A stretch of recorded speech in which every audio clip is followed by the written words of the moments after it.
It was an ordinary evening at a quiet roadside diner off Route 89, the kind of place where truckers stopped for coffee, locals came for pie, and strangers found a bit of peace before the next mile.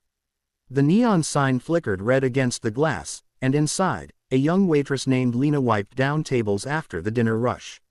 She was small, quiet, and new in town, wearing a soft flannel shirt and a shy smile. To most people, she was just another kind-hearted girl working late shifts to make ends meet.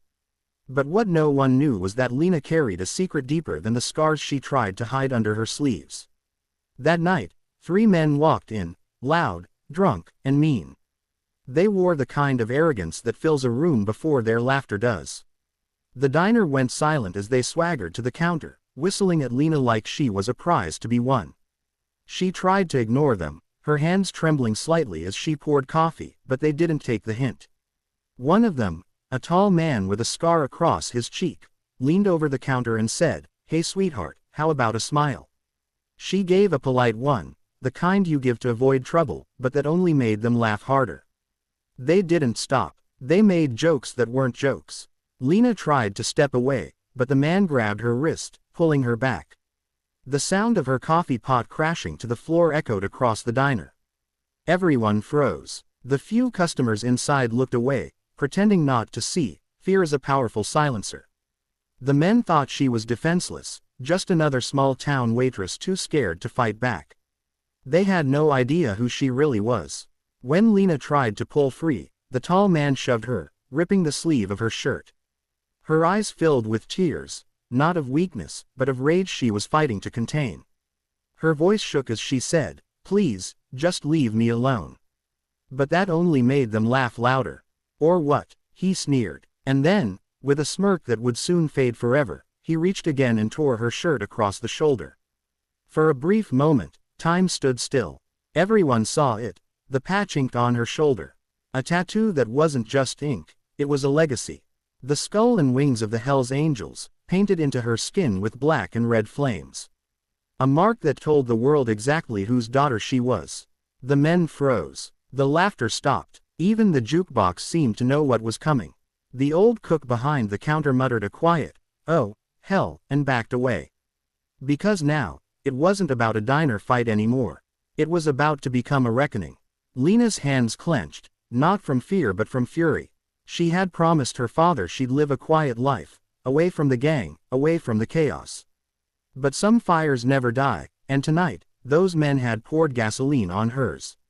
Without a word, she stepped back, eyes burning with cold fury, and whispered, "You just made the biggest mistake of your life." They thought she was bluffing. They thought the tattoo was a decoration. But she walked out the back door and into the freezing night, her breath turning to mist under the stars. She didn't cry. She didn't scream. She just reached into her bag, pulled out a small black phone, and pressed one number, the only one that mattered. A deep voice answered, rough and tired. "Lena," she exhaled shakily. "Dad, I tried to stay out of it. But they hurt me." There was silence. Then the low growl of an engine roaring to life on the other end. "Stay there," he said. "We're coming." Back in the diner, the men were laughing again, trying to shake off their unease. The tallest one muttered, "What, her daddy's gonna show up?" His friends chuckled nervously. But outside, the sound of motorcycles began to hum in the distance, faint at first, then growing louder. Heavier, until it filled the air like thunder rolling across the plains. Headlights cut through the fog. One by one, the bikes lined up outside the diner, chrome monsters shining under the moonlight, engines growling low and dangerous. The Hell's Angels had arrived. The door opened, and a man stepped inside. Broad shoulders, long gray beard, a leather vest patched with flames and the unmistakable insignia. His eyes scanned the room and landed on Lena, standing near the counter, her torn shirt revealing that tattoo. His jaw clenched. "Who did this?" His voice wasn't loud, but it carried the weight of storms and death and justice all at once. The men tried to talk. "Hey, we didn't mean nothin', man." But the biker cut them off with a glare that could stop a heartbeat. "You touched my daughter." He didn't raise his voice. He didn't need to. The air itself seemed to tighten. Behind him, more bikers entered, a dozen leather jackets, faces hard, eyes cold. The kind of men who had seen war on the streets and survived it. The kind who didn't call the police. The kind who were their own law. The three men backed into a corner, stammering excuses. "We didn't know," she didn't say. The biker stepped forward. "You didn't ask." Then he turned to Lena. "You okay, sweetheart?" She nodded, her voice breaking slightly. "I am now." That's when the leader looked at his brothers and said the words that made every other sound in the diner disappear. "Teach them what respect means." The next few minutes were chaos. Not wild, not mindless, but deliberate. The angels didn't kill. They didn't have to. They made sure those men would never forget what they'd done. The crash of chairs, the shattering of glass, the screams muffled by fear, all of it echoed into the night. When it was over, the men were left broken, whimpering, their arrogance gone. The angels walked out without a word, leaving behind nothing but silence and the hum of cooling engines. Outside, Lena stood beside her father, staring at the stars.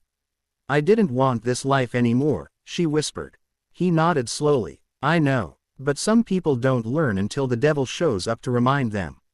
He reached out, placed his jacket around her shoulders, the same leather vest she used to wear as a child, oversized and heavy. "You'll always be part of this family," he said softly. "But you don't have to live our way to remember who you are." For a long time, neither of them spoke. The engines roared once more, and one by one, the bikes rolled into the dark, leaving the diner glowing faintly in the dust behind them. But that night became legend in the town. No one ever harassed a waitress again at that diner. No one ever disrespected a stranger wearing the angel's mark. People whispered about the girl with the tattoo, the one who stood quietly while the storm came for her, and the father who rode through the night to make sure no one ever touched his daughter again. Weeks later, Lena quit her job at the diner. She started taking night classes in psychology, hoping to help victims who didn't have anyone to call.